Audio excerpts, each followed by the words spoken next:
Баршаңызға қайырлы күн, менің каналыма қош келдіңіздер.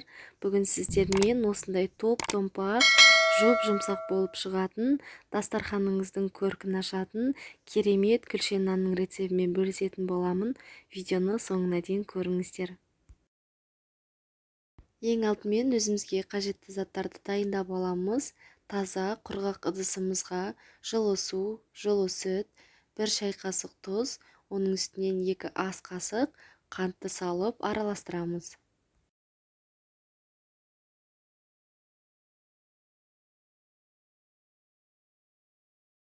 Араластырып болғаннан кейін аштығымызды салып, бетін жауып 10 минутқа қалдырамыз.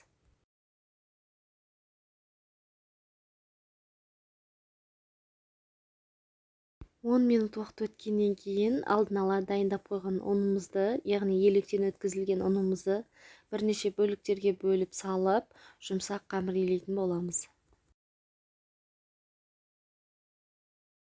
Алдымен қамырымыз осылай қолға жабысатын болғандықтан, қасықтың көмегімен араластырып илейміз, одан кейін қолымыздың көмегімен қамыр илейтін боламыз.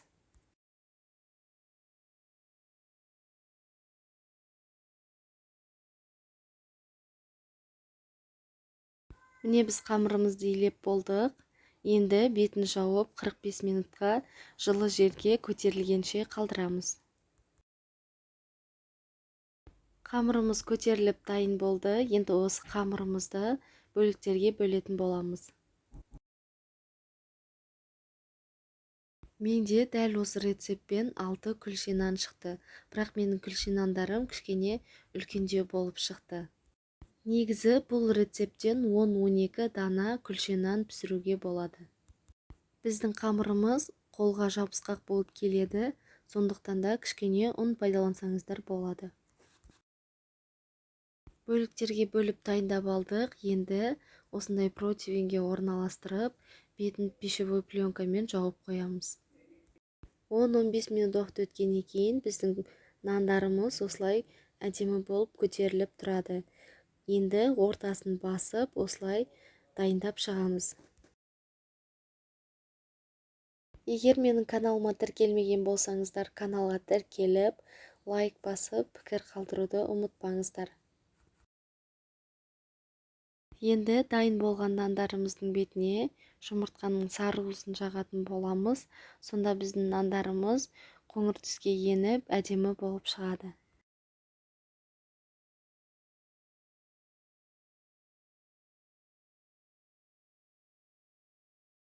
Енді қалауларыңызша бетіне мак, күнжіт пайдалансаңыздар болады. Ол өз қалауларыңызша. Енді қызып тұрған пеште 220 градуста 25-30 минут аралығында пісіріп аламыз. Осымен біздің күлше нандарымыз дайын болды. Өте әдемі, жоп-жұмсақ болып шықты. Ең бастысы бір жасағаннан-ақ керемет болып шығады. Сіздерге де жасап көруге кеңес беремін.